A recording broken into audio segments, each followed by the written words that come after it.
Salut les pirates de notre équipage, bienvenue dans une autre vidéo. La fruit du démon Nika est liée au titre de Joy Boy. Tous ceux qui possèdent ce fruit et parviennent à éveiller son potentiel réel, parviennent d'une manière ou d'une autre à devenir le nouveau Joy Boy de cette nouvelle ère, assumant alors une grande responsabilité à porter. Dans la vidéo d'aujourd'hui, nous allons parler de l'importance majeure d'être Joy Boy et de qui a été le premier porteur connu qui a porté avec lui la détermination de changer le monde entier de One Piece. Si vous aimez One Piece, n'oubliez pas de laisser un like sur la vidéo d'aujourd'hui et de vous abonner à la chaîne. C'est la seule façon de toujours recevoir le meilleur contenu. Les gars, le premier Joy Boy est une figure légendaire et hautement significative dans le monde de One Piece, avec une histoire profondément marquée par le siècle vide et son influence durable sur l'île des hommes-poissons, le Grand Royaume et la Grand Line. Pendant le siècle vide, il y a plus de 800 ans, Joy Boy est apparu comme un homme remarquable et charismatique qui a laissé une empreinte indélébile sur l'île des hommes-poissons. Il a tenté de créer Noah, un navire colossal, avec l'aide de la légendaire Poséidon, une princesse de l'île des hommes-poissons dotée du pouvoir de communiquer avec les rois des mers. Cependant, pour des raisons inconnues, Joy Boy a rompu sa promesse envers l'île des hommes-poissons,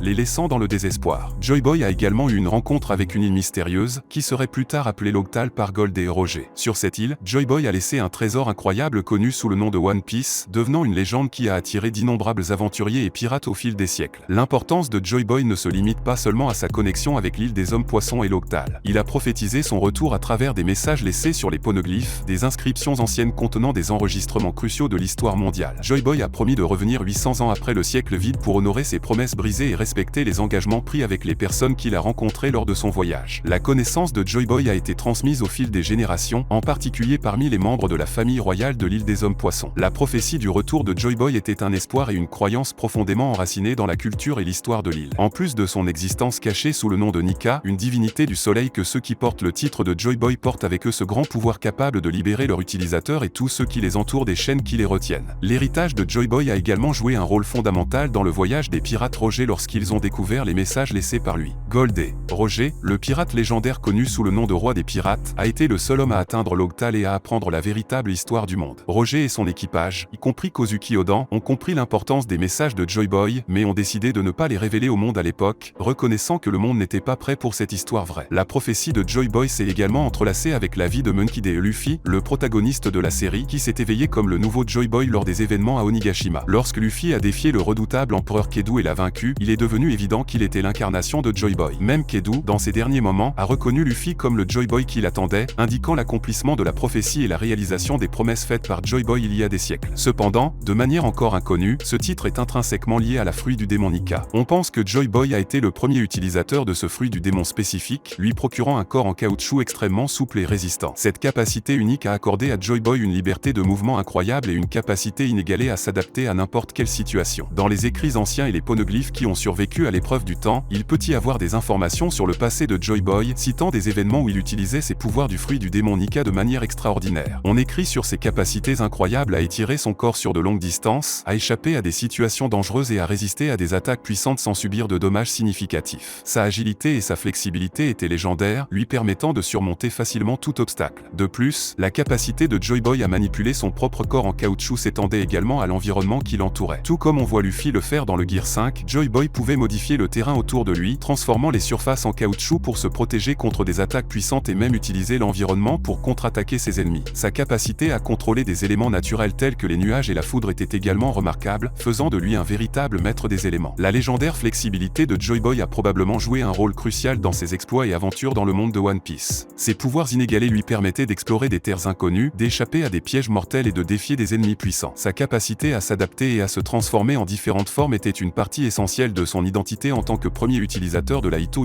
no Mi, modèle Nika. En plus de ses capacités physiques extraordinaires, la connexion entre Joy Boy et la Ito no Mi pourrait également avoir contribué à son titre de guerrier de la libération. Sa capacité à s'étirer, à s'adapter et à résister à toute restriction symbolisait sa lutte pour la liberté, non seulement pour lui-même, mais pour tous ceux qui l'entourent. Sa quête de vérité, sa capacité à s'étirer au-delà des limites et sa nature inébranlable ont façonné la légende de Joy Boy comme un défenseur infatigable de la liberté et de la justice. D'une manière ou d'une autre, la divinité contenue dans ce fruit porte la grande détermination des Joy Boys précédents, faisant en sorte que les nouveaux porteurs portent cette volonté avec eux. Une preuve en est Luffy lui-même, qui, même indirectement, a suivi le même chemin que Joy Boy et cherche constamment à libérer les gens. Une action qu'il a accomplie même sans avoir éveillé pleinement le pouvoir de ce fruit. Cela symbolise que même si Nika n'a pas un contrôle total sur son porteur, il est encore capable de les influencer pour faire la volonté de l'ancien Joy Boy ou même les volontés que tous les Joy Boys possèdent viennent directement du désir de Nika pour la liberté. Exerçant son influence et donnant le titre de Joy Boy à ceux qui porte ce pouvoir puissant. En tant que guerrier de la libération, Joy Boy est devenu un phare d'espoir pour les personnes aspirant à un monde plus libre et plus juste. Ses pouvoirs extraordinaires, combinés à sa détermination inébranlable, ont inspiré d'autres à se joindre à la recherche de la vérité et de la liberté. La croyance que Joy Boy représentait la lutte contre l'oppression et l'injustice a imprégné le monde de One Piece, alimentant la détermination des générations futures d'aventuriers et de héros. L'influence de Joy Boy sur l'histoire du monde de One Piece ne peut être sous-estimée. Ses actions, son héritage et ses pouvoirs ont façonné le cours des événements et continuent de jouer un rôle fondamental dans les aventures des protagonistes de la série, comme Monkey D. et Luffy. La quête de Joy Boy et sa connexion avec la Hito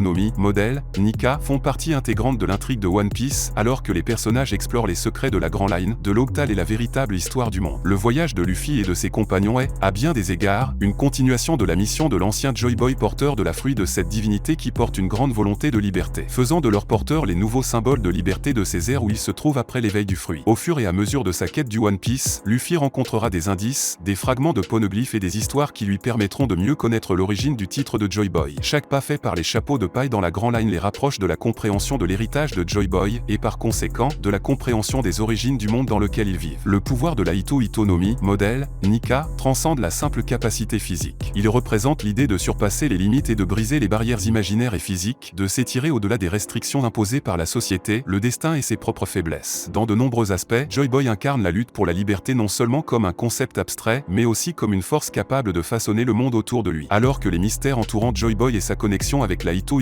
no Mi, modèle, Nika, continuent de se développer tout au long de l'œuvre de One Piece, ils servent également de rappel puissant que le monde de One Piece est énigmatique et plein de secrets à découvrir. Chaque révélation sur Joy Boy n'élargit pas seulement la connaissance des personnages sur le passé, mais remet également en question leurs croyances et les motive à continuer d'avancer vers l'inconnu. Ainsi, la saga de Joy Boy et sa connexion avec la Hito no Mi reste l'un des éléments les plus fascinants et énigmatiques de One Piece, stimulant non seulement la narration, mais aussi l'imagination des fans qui se questionnent sur l'existence de cette figure mystérieuse. Merci à tous d'avoir regardé notre vidéo jusqu'au bout, j'espère que vous pourrez continuer à nous soutenir et naviguer avec nous dans les grandes mers de One Piece. À la prochaine vidéo.